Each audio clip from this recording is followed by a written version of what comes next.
New York Giants defensive back Elijah Riley has really made a name for himself in the National Football League. Elijah joined Big Blue after a 5-year career playing defense for teams like the Philadelphia Eagles, Pittsburgh Steelers, and the New York Jets. We'll discuss his background and goals for the future. Plus, we will announce this year's All-Long Island football team during this special Newsday Live conversation. What's going on? How you guys doing? Welcome to Newsday Live. I'm Gregg, Sarra, the high school sports editor. Welcome to all our All-Long Island football players and your parents and coaches. We're here with New York Giants Elijah Riley. Welcome, Elijah. Thank you for having me. We are so excited to have him here, a former Hanson Award winner in 2015, a Long Island champion. He broke all sorts of school records at Newfield.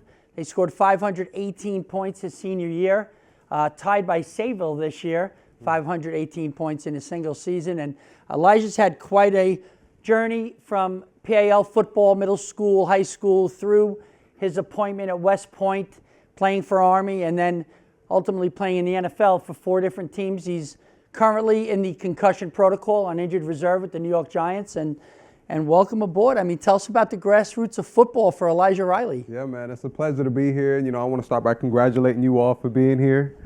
This is quite the honor, and, you know, it's cool to see all the faces in the crowd, man. It's, you know, it all starts with Pee Wee football. You know, for me, it started PAL with Coach Tony. We were the Center Ridge Cougars. And, you know, rest in peace. He was an incredible coach. Showed me the basics of football, you know, nothing to it other than to do it, and helped me score my first touchdown. And kind of from there, it was, I'm ready to play ball. So that was just an incredible experience. Made a lot of friends, and, you know, my boy Denzel Williams is somebody that I'm still close to. Very odd that you had the opportunity to play with another NFL prospect and Denzel Williams on the same team in high school. Yeah. But take me back to the guys that had the most impact in your life, the coaches. Yeah. Coaches in middle school, Coach Keeshan, and then Coach Piccinini on the varsity at Newfield. Yeah, you know, those guys continue to stoke the flame within me for my pursuit of professional ball. Coach Keesh is the old coach, you know, he's the real deal. He's football guy through and through. You know, there's not a bit of him that doesn't love the game. And then, you know, he paved the path and made it easy for me to transition over to the high school with Coach Pick, Coach Comanzo, Coach Joyner, and Coach Adler. And, you know, that was quite the experience up there, just taking it to the next level and being a part of a team that went on to win the Long Island Championship. When you look back at your days at Newfield High School, and it was the second Long Island Championship for the Wolverines, what are some of your fondest memories, teammates, experiences, things that happened, tough games, maybe tough opponents? Yeah, you know, for us, the start of that championship team was an 8th grade walk from the middle school over to the high school for the winter lifts. And it kind of rolled on from there. You know, things weren't perfect. We had our opportunities at the playoffs. You know, the year before we won the championship, we lost to the #1 team as the 8th seed by 1 point. It was Belport that year. And man, was that heartbreaking. But it really set us up for what would be the culminating 2015 season where we really got to put on. And those are some of my closest friends. You know, like I said, Denzel, Jelani, Ryan Clem, our quarterback, going on to win the Rutgers Trophy, one of the best team on Long Island, you know. And there's nothing better than being a part of a team that really, you know, we care about one another. We love each other. We hold each other accountable. And I think that was a difference maker. When I spoke to you as a young player, like all the guys in the room, what really struck me as really impressive was how driven you were. But not just how driven you were, but how you were a team leader. It was all about the team first and the family mentality. It was never about Elijah. Take me through that. Why? Why such great character? You know, I was very fortunate to grow up in a home that was strong in our faith. We didn't have a lot, but we had everything we need. And I have a big family. You know, I'm the oldest of 5, and I understood the importance of teamwork early. You know, I'm changing diapers at 12 years old, helping out, making sure that the flow of the house is going, you know. And for me, the biggest thing was, you know, we're all members of the same body. Doesn't matter how big, tall, small, what your skill set is. We're all working for the same thing. You know, each of us carries a different title, but at the core of it, we're all human. We each serve a different function, different purpose, but at the end of the day, we all want to be loved and connect with people and have fulfilling relationships. So I understood the importance of that, especially as a team leader. If I'm going to hold these guys accountable, I got to be able to connect with them. I got to know what they look like on their best day and on their worst day, and then understand how to make the distinction between, hey, bro, you dogging it today. Or you gave me every bit of what you had and you were struggling today, bro. I got nothing but love for that. And as a team leader, it's important to be able to uplift your guys and be honest with them when they're dogging it. So, we had a really tight-knit group, and I was fortunate to come up through the ranks with guys who I played Pee Wee ball with.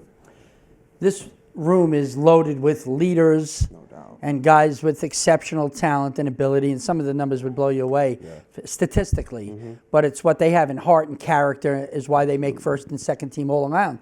We changed the formula here. You were a first team All Long Island guy for 2 years, and we felt that there were so many good players. It was good to recognize more than just the basic 28, so we went to 56 and treated them the same. Photos, now jackets, all that cool stuff.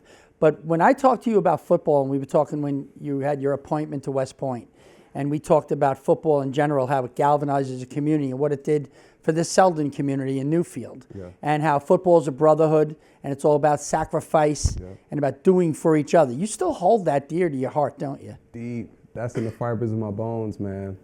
It was instilled in me early to have the humility to learn from anybody and the confidence to connect with anybody. Goes back to all members of the same body. I had the privilege during my West Point experience of being able to talk to people and be in rooms that I couldn't have even imagined. I got to talk to the president in the White House, in the Oval Office, and influence some policy, and that was life-changing. And I've also, connected with the team janitor, the guy cleaning up the locker room, and learning so much about life from them as well. And, there's something to be taken away from anybody that you encounter.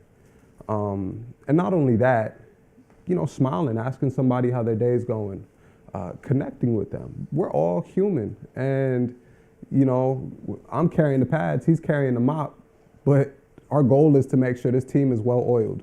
He wants to make sure we got the cleanest locker room, so when we walk into it, we're not tripping over our pads. We're not slipping on somebody's sweat. And at the same time, we're putting on so he carries the pride of working for a team that is winning and making a difference.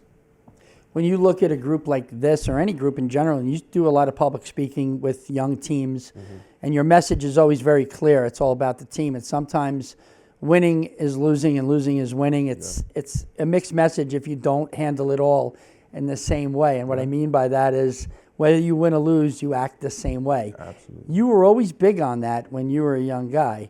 And I look back, and I'm going to tell you guys a story that's pretty incredible. And I could tell you stories about a lot of the guys in this room. Great stuff. Yeah. So Elijah's a senior. He's in the Long Island Championship at Hofstra University. And they're beating MacArthur by 3 touchdowns in the fourth quarter. And they're having their way with them. And the Generals have a furious comeback. And all of a sudden, it's 41-33 with 53 seconds left in the game, or a minute left in the game. And MacArthur's going to onside kick. And they have a timeout left and an opportunity to make this comeback most epic of all time in Long Island Championships history. So Elijah and his teammates, they huddle up, they go on the field, and he stands in the front line for the onside kick. MacArthur kicks off, 2-hopper, or maybe 1 hop. Yeah, a couple hops. He catches it and breaks through the defense and is running for his 4th touchdown of the game to blow the game open. He gets down to the 6-yard line with the entire town of MacArthur following him, the Levittown people, with all their hopes on his back, and he stops at the 6-yard line and kneels. And everybody is like, what's he doing? He was aware of the situation. Intelligent football player. If I score and we go up 48-33, 53 seconds left, and they go down and score on a kickoff return, now they're a touchdown away, but back in the same situation, 40 seconds left. So if I kneel, we run out the clock, we're the champions. There's a lot of guys in this room that would do the same thing. Take me back to that moment and your thoughts when you're running for that touchdown, the Hofstra crowd's going wild, and you decide to kneel. Hey, first off, they made a mistake kicking the ball straight to me. But, I understood what they were capable of. I feel like as much as I wanted the game to be over and us to walk away with that trophy, MacArthur was a great team and showed that. And out of respect for them, I was like, let's take this knee and go home. I'm ready to celebrate and enjoy this. So one of the MacArthur players took exception to your kneel down. Yeah. And I noticed it, and I was wondering why he was upset with it, because I knew what you were doing. But the coach said it was the classiest thing that he's ever seen as a coach, Bobby Fehrenbach of MacArthur, and that he was grateful because his team had made such a great comeback and didn't quit, and he was proud of them. Yeah. And that you solidified what football means to people and how they take it so deep. Yeah. But one of the MacArthur players, tell me what happened there when he didn't quite understand what Elijah Riley was doing. So funny enough, he's actually one of my friends. I was cool with him prior to the game. We're having our pregame banter, talking back and forth, and he thought I was clowning him as I was slowing down to take the knee. He tried to take my head off. Bro flew right across the top of me. Looked at him, I said, dang, took the knee. And that was the end of it. But I talked to him about it later on. He was like, bro, I thought you were trying to clown me. I thought you were being fouled, da-da-da. And I explained it to him. And it was all jokes and fun stuff, and it's a good story to tell now. But at the time, I was tight. I was like, bro, what you trying to kill me for? It's the end of the game. So your season goes on. You win the 54th Hanson Award. You also, the Cassis Award winner, is the best defensive back in Suffolk County, which at that point in time, it didn't dawn on me how significant that was, because that would be your path in college, on defense, not on offense. Yeah. In his senior year, he scored 31 touchdowns, had over 1,500 yards rushing, did everything Newfield needed him to do, and spent a lot of the fourth quarters on the bench. Didn't play most games, like a lot of you guys when you're up by a lot of points in games. So you win all the awards. The team wins the Rutgers Trophy, which is huge, and you get your appointment to West Point. How proud were you that you had that opportunity to go to a military institution like that? It was incredible, and I did not know what I was getting myself into.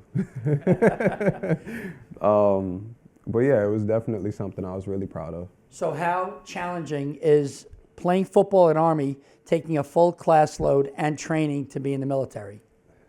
It's the hardest thing I've ever done in my life. And I don't imagine much more to be too much more challenging than that was.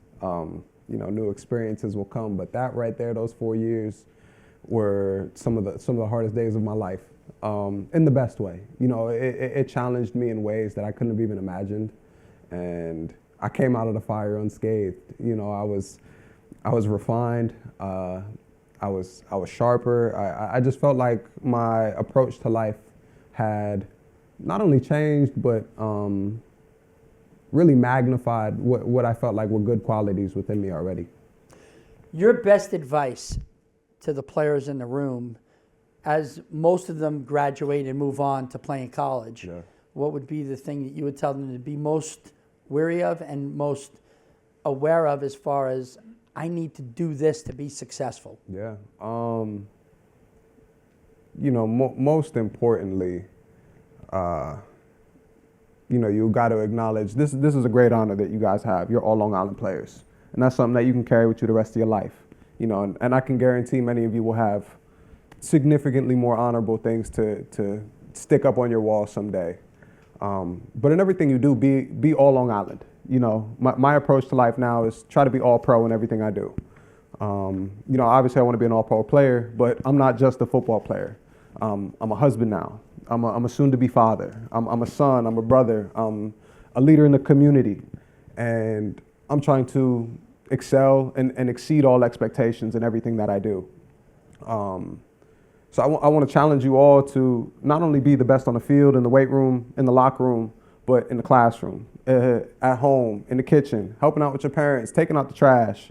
As you step into your next chapter with college, academically, be the best that you could be. Help your teammates. Be somebody that your teammates can go to when they're struggling in the classroom. And avoid putting me above we. And I know that's incredibly corny, cliche. I'm sure all of you have heard that before, but that it takes you really far when you're willing to connect and put your trust into other people. No such thing as a self-made individual. At the very least, you came from two people, and that's your parents. You know, with NIL and everything coming out, there's going to be a lot of opportunity for you guys to make money, get your face out there, but don't let that be the only reason you're doing it. You're being given a platform that you could change lives with. You know, you can have an impact that you would not have imagined 2 years ago. And carrying this title of All Long Island, you already have a platform amongst your teammates in your high school, in your community where you are. So be All Long Island. Carry that with you back to where you go, and understand the importance of the responsibility that you have as being gifted with the opportunity to be such talented individuals. You know, you're not just good at football. If you can be great at football, you can be great at anything. And I'll guarantee each and every one of you that. Doesn't matter what anybody has to say about you, you are capable of things far and beyond if this is your starting point. Pomp and circumstance. Army-Navy this weekend. Yep. The first time you played in an Army-Navy game and you stood there to salute the flag and heard the national anthem, what goes through your mind? So my first Army-Navy game was very emotionally charged. We had lost a brother that year, Brendan Jackson, the second week of the season. And he's a fellow New Yorker, Queens kid, might as well be a Long Islander. And he was on my recruiting trip and was part of the reason why I went there. And we're carrying his jersey out, and his favorite phrase was "scared money don't make no money." So we're in the tunnel, everybody's getting hyped, "Scared money don't make no money," and where it's turned, it's echoing, and then you hear the helicopters flying over the stadium, and I'm getting goosebumps talking about it. Like, I'm reliving it all over again. It's a feeling it's kind of beyond words. And to be in a stadium with such energy and such passion, not only for the game, but for service as well. You know, most of the people in the stadium are wearing uniform or have worn a uniform.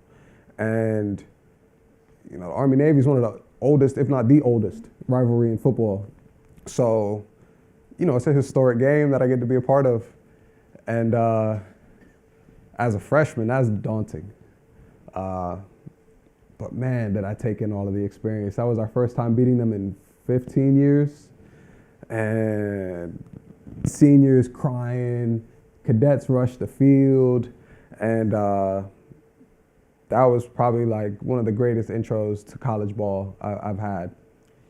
When you look back in your career as a player at Army, and you know that you have a commitment, that if you don't get an opportunity to play at the next level, you have to serve. Yep. Is that something that a lot of guys towards the end of their playing career are faced with? That the commitment is, I have to serve if I don't go play at the next level. You had an opportunity to play right away. So you started out with Philadelphia. And for you, it was still a matter of if you make it and you're playing and you're on the practice squad or getting time, then you don't have to serve. So how do you juggle that? You know, the service aspect sits in the back of my head because obviously that's a requirement of graduating from the academy. But I recognize that what I'm doing now is a form of service of its own. You know, I'm taking what West Point has given me and applying it to the communities that I get to be a part of. Each team that I've played for, each city that I've been in, I've tried my best to connect with community leaders, people around those cities who are really trying to have an impact, make a difference, and you know, speaking to the youth. That's where the biggest difference takes place. You started a company, Limitless, with Denzel Washington Williams. Yep. I do that all the time. I've been doing that since he's in high school. He gets called that all the time. It's just too easy. And he loves it, but he doesn't love it. Exactly, He's like, come on. But the best part about your relationship with each other is that you both are community oriented. And you were at Island Harvest today. You were on Long Island, so you said, let me make a stop. Why? So, you know, Denzel and I started Limitless, 501c3. Our goal is to, we're focused on using sports as a vehicle for character development, community building, and creating a healthy competitive environment for iron to sharpen iron. You know, we want guys to have the opportunity to be their best selves and not feel like there's judgment in that space. You know, we're going to get competitive, we're going to talk our stuff, and then at the end of it, we're going to shake hands, dap up, and be like, hey, bro, let's go volunteer over at Island Harvest, as an example. So we have a fundraiser going on that we're doing, and a quarter of our proceeds are going to Island Harvest. We're raffling off 4 jerseys, Malik Neighbors, Jeremy Ruckert, myself, and CJ Mosley. And then we're auctioning a game-worn Dexter Lawrence jersey. And that's my dog, because he pulled that right out of the locker and was like, hey, bro, I really want to, you know, I want to have a real contribution to this. And he signed it and was like, you know, that's love. And, you know, it was super generous of him, really appreciated. And, you know, we wanted to help out an organization that's seeking to make a difference on the island as well. You know, Island Harvest is, they're combating food insecurity, and, you know, they have volunteers, they have programs, and all types of opportunities to pour into the community. When you look at your journey, it's taken you from Philadelphia to the New York Jets, where you had a really good season, a lot of opportunity at safety, 26 solo tackles. You did really well. You were on TV all the time. Yeah. We were all watching and loving that. And, you know, you went through a couple of injuries, and then you had an opportunity with the Pittsburgh Steelers, and now with the Giants. And unfortunately, you got hurt in the preseason, and now you're making your way back. So where are you at? I'm at home. Nah. I've had a lot of free time on my hands, and honestly, it's been a blessing. I've been able to focus on family.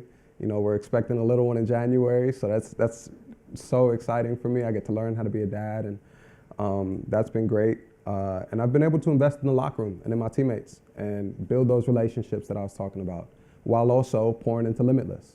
You know, we're trying to build a collective of Long Island athletes, families, and community leaders who want to raise the ceiling by lifting the floor.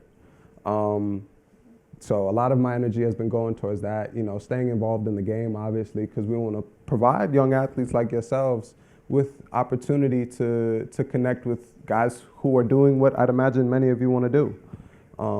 So guys like Ruck, Laube, GVR, Gregg Sinat, JJ Lapp, you know, you name it, we're trying to get Long Island greats involved. Dalton Crossan, you know, and these are guys that we're trying to pull on board to get involved and pour in and, you know, provide an environment that I think we on Long Island kind of lack with the culture, you know. Sense of Long Island community with all the guys that have opportunities at, you know, in the league.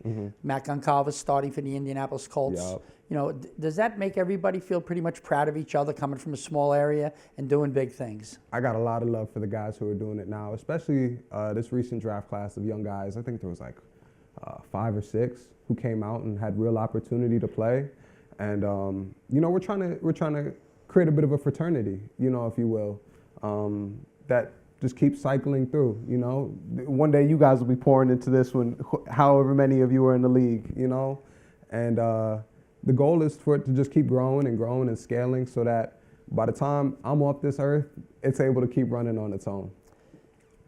What would be your best advice to football players heading to college or still playing in high school to get opportunities if they're not the biggest guys? Obviously, there's some massive people in the NFL. We've talked about this. Absolutely. What's that like walking around the giants of the NFL? These are massive. And I don't mean giants, I mean giants. Giants. No, I feel like I'm a decent-sized human being, and I've been around people who dwarf me.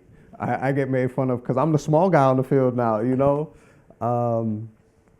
But that doesn't matter. There's Deuce Vaughn, who's on the Cowboys, is 5'6", you know? Like, it's a matter of taking advantage of the opportunities that you're given. You could be the smallest guy on the field, but if you pack a punch, if you got a high football IQ, you know how and when to make the right plays, shoot, you got 12 picks in the season and you're 5'2", they're probably going to pick you up because you know what you're doing, at least a little bit, you know?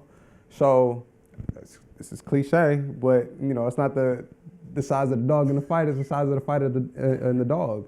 And, you know, I started out as a little guy. Middle school, really up until my senior year, I was one of the smaller guys on the field. And then, you know, I hit my bit of a man pop, hit puberty, and now I'm getting asked if I do steroids. Terry Manning, the ex-North Babylon football coach, said to me during your senior year that you were impossible to stop. And the game plan was to contain you, that Newfield was always trying to find a way to get you the football. And you would do wonderful things with the football. And Terry Manning was a tough guy at North Babylon, and he never admitted to me that he couldn't stop somebody. And he compared you to Jason Gwaltney, who's arguably, the greatest high school football player of our time. And, he had 135 touchdowns. He did crazy things, NFL, and it didn't work out for him. He was a guy that if anybody was saying, hey, he's going to be an NFL guy, he was an NFL product, I would have put my mortgage on it. And it didn't work out.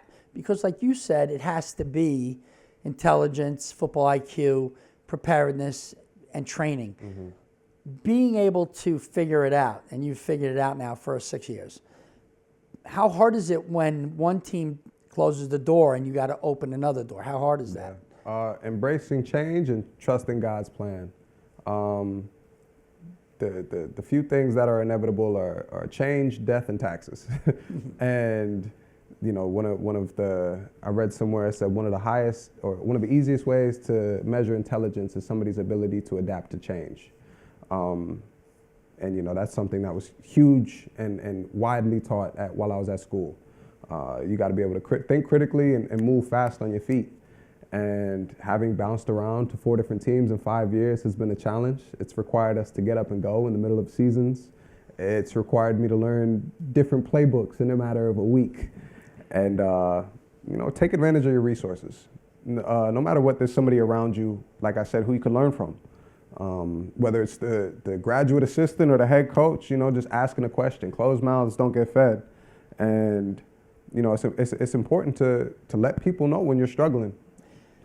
So I asked you about marriage, the next commitment in your life after commitment to service, to West Point, to football. And Abigail's here somewhere in the corner. She's due in a few months. And I said, well, you having a boy or a girl? And how'd you meet Abigail? And you said, I met her, she was at Marist, I was at West Point, and it's a Hudson Valley love story. That's a cool little book. And no, we don't want to know if we're having a boy or a girl because it's God's plan. Whatever it's going to be, I'm not going to do the reveal. I'm just going to sit and wait, and I want a healthy baby. Absolutely. And I think that's a testament to who you've been your whole life. You've been true to yourself. Thank you. You're a phenomenal role model for everybody in this room and everybody that you've been with at Newfield. I thank you for coming on tonight and joining us on Newsday Live. It's been really a pleasure. Absolutely. And we're going to open the floor to everybody in the room. If you have questions for Elijah, and he'll answer them to the best of his ability. Yep. First of all, thank you very much for being here, Mr. Riley. I think it's a fantastic thing for these kids to see someone from Long Island in the NFL that made it. So thank you for that. Thank you. Tough question. I don't even know if you can answer it. When did you ever, whether it was high school or when you were, going to West Point, did you realize, wow, I think I can make it in the NFL? I think I'm actually going to get there. Yeah. Because, former football players and these boys, that's our dream. We want to make it to the NFL. Yeah. So did you have that moment when you knew, I think I can do it? I think it's going to happen. Yeah. Thank you for that question. Thank you for the lead up. I appreciate that. There's flashes of it, but even while I'm here, it's something that I'm still chasing, still striving to maintain. When I was, so here's a sidebar in the story. I talked about being able to speak to the president in the White House. My junior season, we had won the Commanders in Chiefs trophy, which means we beat Air Force and Navy that year. We got to go to the White House, we get presented the trophy, and we get to go take a group photo in the Oval Office. Now, at the time, Trump was in office, can be a bit of a wild card, and did something that not many people expected, and he asked to take individual photos. I'm at the back of the line, I'm joking with my friends, hey bro, what do you think would happen if I asked him if he could change policy so we can go play pro ball? Well, they emboldened me to do so, and I got up there. Hey, Mr. President, you think you could change policy so that academy athletes, regardless of status, once we get a contract, can go play pro ball? He goes, what? Room goes dead silent. My jaw dropped to the floor. I was terrified. I thought I was about to get kicked out of the school. And I was like, well, I'm in this position already, so I might as well repeat myself. asked the question again, and he was like, "What? That's not a thing. Let's get that rolling now." And right there in the office, he's talking about trying to execute it so that academy athletes can go do it. And that is a surreal moment for me, something that, like, reliving it again is like life-changing. And from that moment forward, because, prior to that, it had kind of been a open door, closed door policy on whether or not guys can go play professional. So that really opened the door for me. And that ended up being one of my best seasons at school. And, I kind of got tunnel vision. Agents started calling, and that's when it really started to make sense. But honestly, from that point on, it's not like, oh, I made it. I'm still making it every day. Yeah, thank you. Another question? Right here, Steve, right in the front. Elijah, thank you very much. My name is Frank Luisi. I'm from Oceanside High School and coach and work with kids for college. Yeah. And I just wondering if you could share what impact your experience at West Point had on you as a football player, as a student, and as a person. Yeah. Ooh, heavy question. I'm gonna be honest. My first 2 years there, because after your first 2 years, you affirm and you're locked in at the school. I wanted to leave.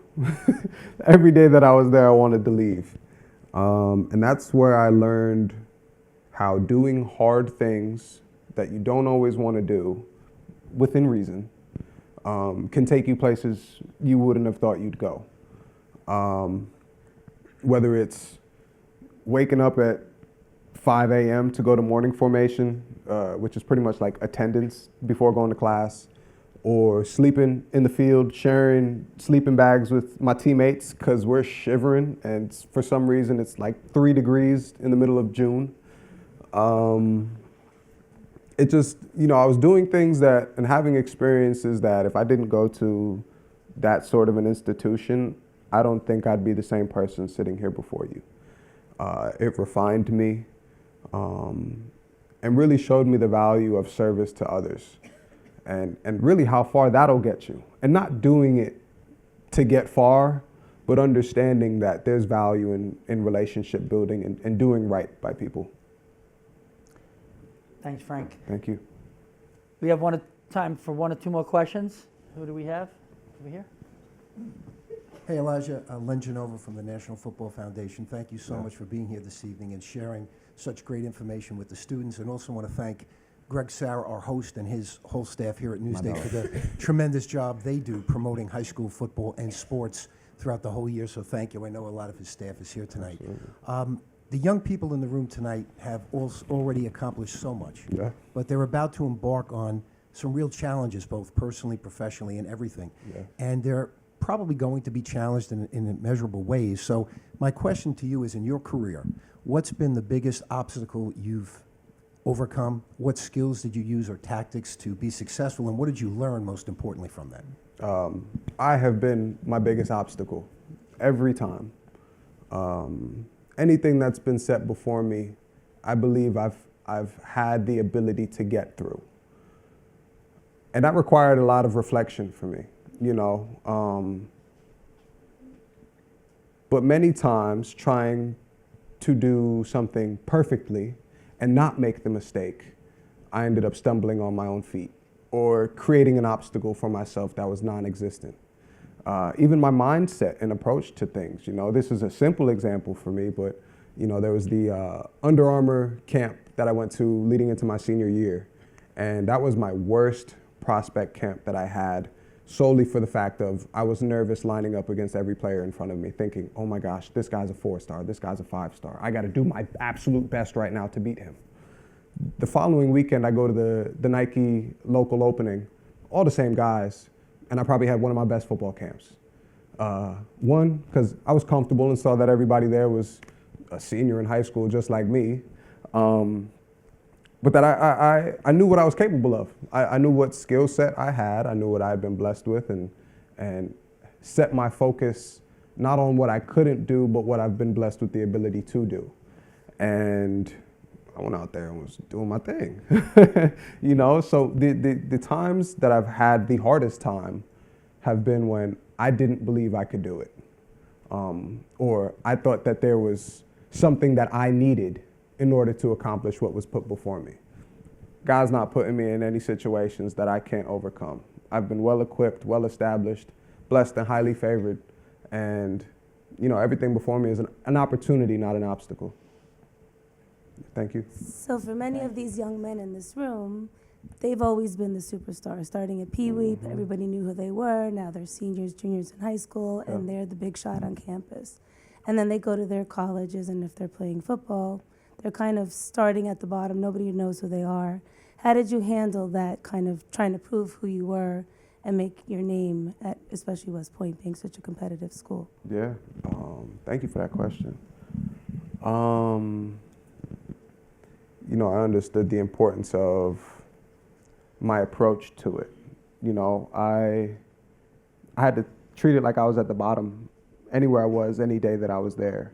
And not in a self-loathing way, but in a fashion that there's more work to be done. I'm not where I want to be yet, and even if I was, how do I refine it? How do I do it better? And I'm a Long Island football player, you know, compared to the guys in Texas, Georgia, California. I was nothing, you know, and even getting to college, local school, FBS school, but not a powerhouse by any means at the time. And I'm a new guy on campus. Got to work my way back up through the ranks. But the time where I experienced that the most and had to really climb my way out of it was my rookie season. COVID year, undrafted, didn't go to the combine, didn't get a pro day. And I kind of felt like I was left out of different opportunities. Dang, if I would have had my pro day and got to run my 40, I would have been 6th, 5th, 4th round pick, you know? And I was telling myself that for a while. So by the time I got to Philly, who had signed me that year, I was like, you know, oh, I'm not where I want to be. I got to go harder. There's things that I haven't done yet that, you know, oh my gosh, am I going to make the team? As opposed to, I'm exactly where I prayed about being when I was 10 years old. I've done everything that I've needed to be in the space that I've always wanted to be in, whether I was a first round, #1 pick, or I was the bottom of the barrel, undrafted guy brought in as a body. I've been given an opportunity. And my approach to it every day transferred from, oh my gosh, I hope I don't mess up, to, my goodness, I get to put on an NFL helmet and go shine. And that change in perspective really helped shift my own personal narrative, you know, and definitely setting my roots in my faith, getting in the Word, praying, understanding the importance of being able to share what I got going on in my head, and knowing that I'm not the only one that's going through it. My teammates were experiencing similar things. I had a group of DBs that came in the same year as me, and they're still some of my closest friends 5 years later. And in the NFL, that's a long time to be friends with somebody. So, yeah, get with like-minded people and find ways to push yourself to that next level. You may be where you want to be, but you still got to go earn it every day. It's a process. Every day. Continual process. Yes. Well, I want to thank you for making this a special event Absolutely. on Newsday Live, and it doesn't get much better than Elijah Riley. It never did. Thank you so much. No, thank you all. Took me a little bit to contain this excitement. All right, when we continue, we'll be back with the All Long Island presentation for all our great athletes in the room. We'll be back in a couple minutes. Thank you. Thank you. All right, now for our All Long Island presentation, we're going to start with our Coaches of the Year. As you all know, Nassau County had a 4-game sweep this year. Our Coaches of the Year were very difficult to pick, but we felt it would be prudent to pick 2 coaches from Nassau County. So our Coaches of the Year, if you could come up here and accept your jacket. Our first Coach of the Year is Mike Stanley of Cary High School.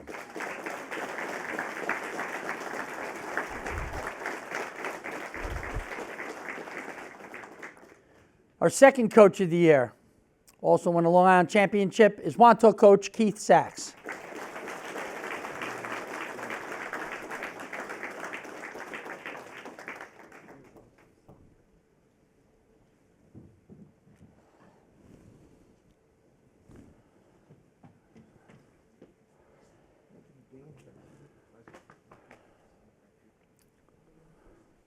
Congratulations, Mike Stanley of Cary and Keith Sachs of Wantor. Great job.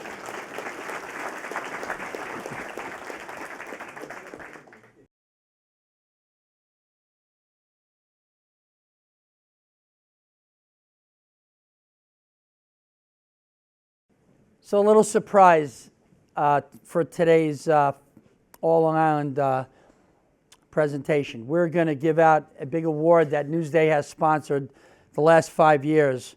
As you know, we give out the Hanson Award and the Thorpe Awards in the respective counties, and the Flatley and the Burnett Awards in the respective counties. We also have a Catholic League Player of the Year Award, which is the Rich Reichert Award, named after one of the Catholic League's greatest high school football coaches of all time.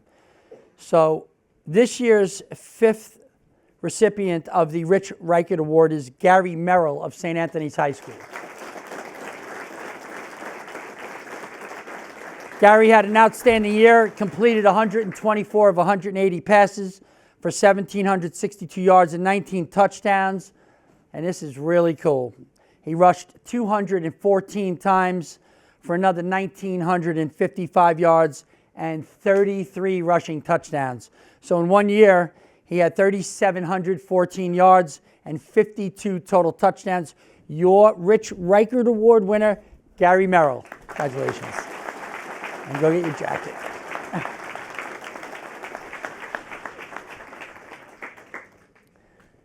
Gary, we'll have you stay up here as we announce the first team offense for this year's Newsday All Long Island team. Our next All Long Island recipient is quarterback Joseph Filardi of Half Hollow Hills West, our Hanson Award winner.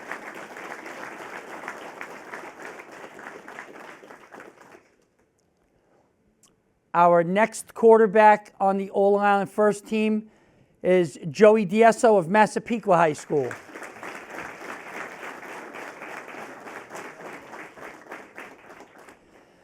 The toughest position to pick this year for All Long Island was without a doubt running back. We went through the running back list over and over between the respective counties, Nassau and Suffolk, and it was super tough.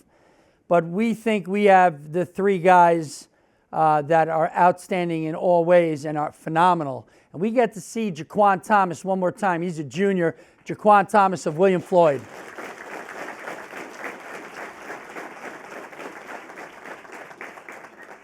We also have another junior outstanding running back. We get to see him for another year, Farmingdale, Josh Kama.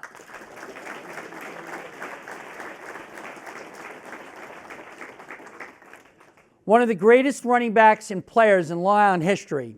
4 years he's been here. It's going to be really strange next year when he is no longer playing Sayville football. All Long Island, Kyle Messina.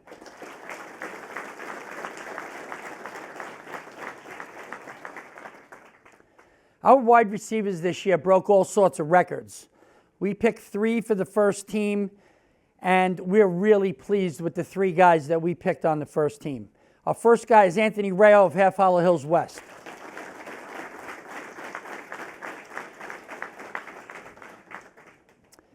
Our next wide receiver is Oceanside's Dylan Tavetta.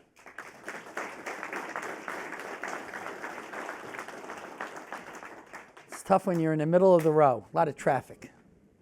Our next wide receiver is Connecticut senior Andrew Amarando.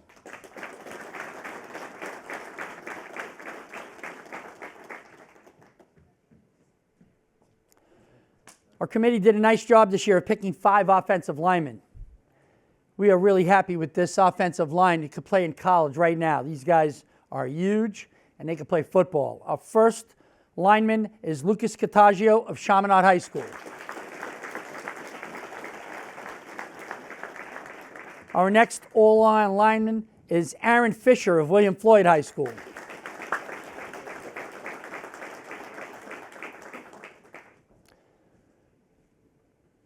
Our next lineman is Dylan Cacareko of Oceanside High School.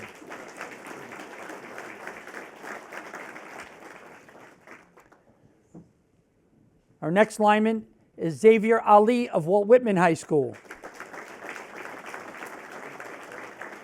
All 4 of those offensive linemen are seniors. Our lone junior we have him back next year, is Zach Olson of Garden City High School. This is your first team offense for the All Long Island football team. Gentlemen, let them take a couple pictures, and then you guys can take your seats. All right, guys, congratulations. First team All Long Island offense. We will move to our first team defense. On the defense, we also have our all-purpose players. We have 3 all-purpose players, guys that were equally good on both sides of the football, impact players. Newsday's Thorpe Award winner, Dylan Martini of Wanto High School.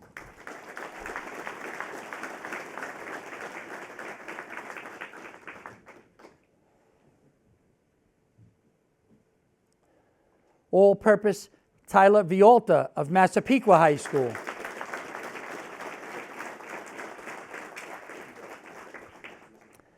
And another all-purpose selection, Blake Cascadden of Garden City High School.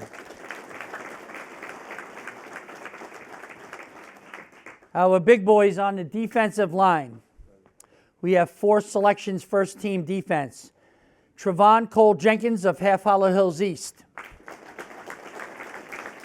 Trevon is only a junior. He'll be back next year. We also have another junior in Dylan Bear of East Islip High School.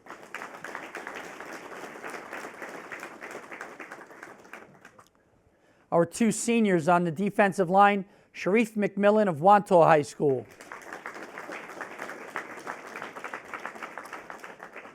And Dylan Spano of Bayport Blue Point High School.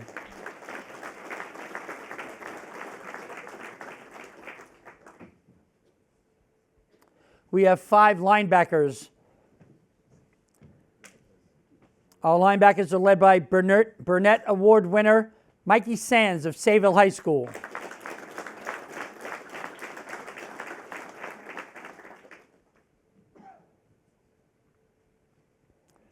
Newsday's Tom Flatley Award winner, and this is a good one, Justin DiPietro of Cary High School.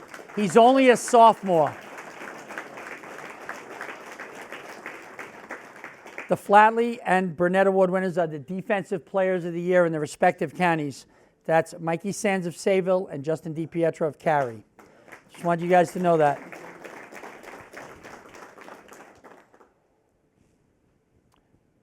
You guys can go down and get your jackets.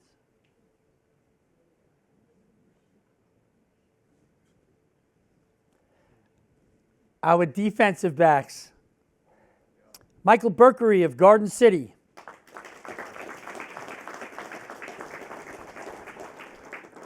Caden Reed of Longwood.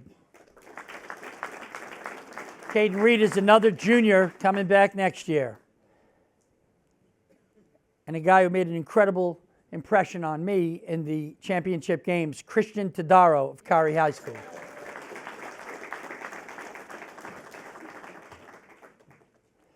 This is your first team defense for All Long Island football.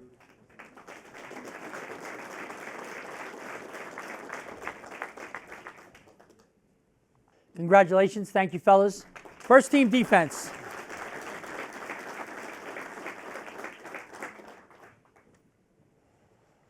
Over the years, it's been extremely difficult narrowing down all the great talent on Long Island for one team.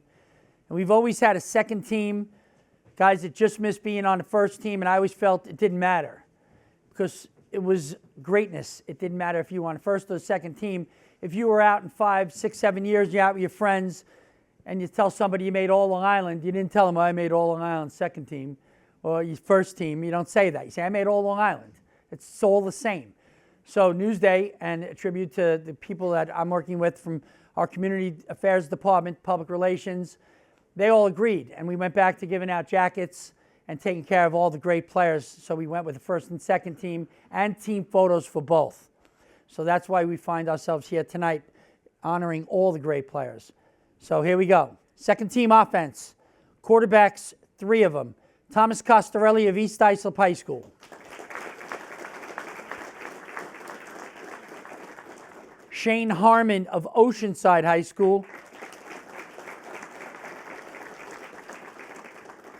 and Shane Kiernan of Miller Place High School.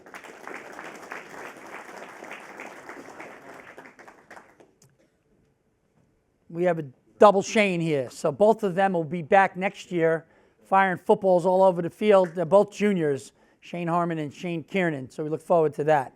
Our running backs, Devin Gonzalez of Glen Cove High School. This fella is not here tonight. He was unable to make it, but we still would like to recognize him. Jawara Keehee of North Babylon High School. And our lone returning junior running back had a fantastic season, Daniel White of Half Hollow Hills East High School.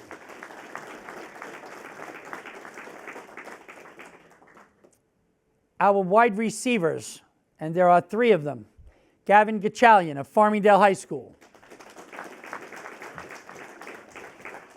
Jesse Brooks of Half Hollow Hills West High School. And Tom McCann of Sayville High School.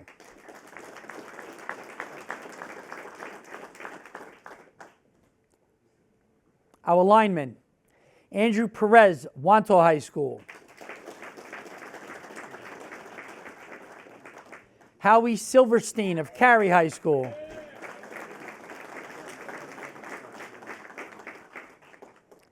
Brennan Kurtz, Ward Melville High School.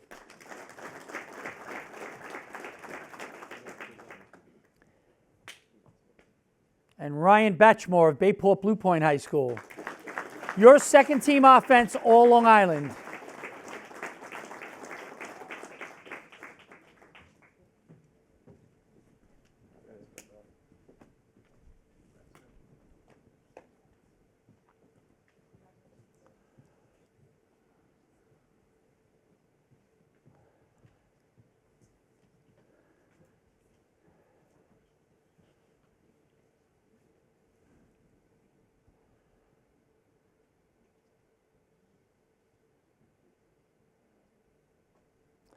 Congratulations.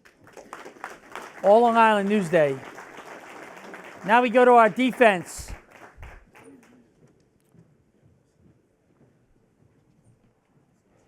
"13 players are on our defense. We'll start with the defensive line. Tristan Tarasi, Massapequa High School. Tristan is also a junior. Clint Chichester, Longwood High School.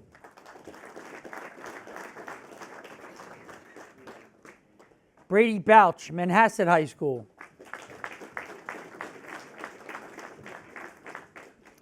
And Curtis Ely III, Freeport High School.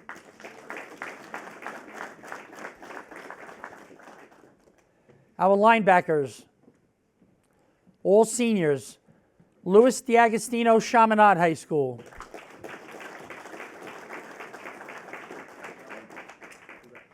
Rocco Martellotti, Farmingdale High School. Lucas Weaver, Connecticut High School. Brady McKeon, Cold Spring Harbor High School. And Ryan Parker, East Islip High School.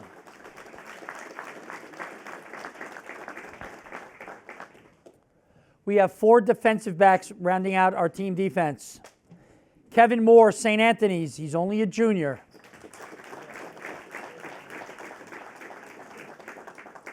Aiden Winter, Babylon High School. Also a junior.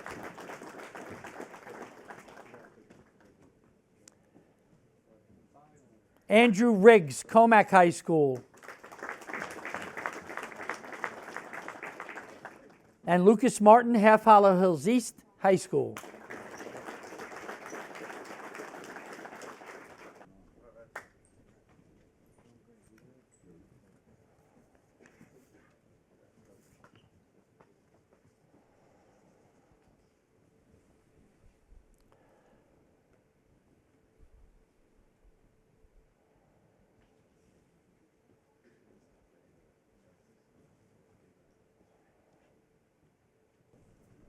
Thanks, fellas. Congratulations.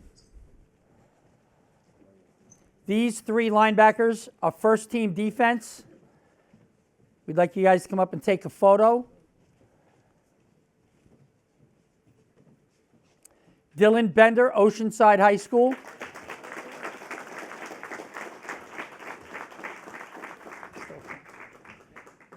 Trayvon Holland, Bellport High School.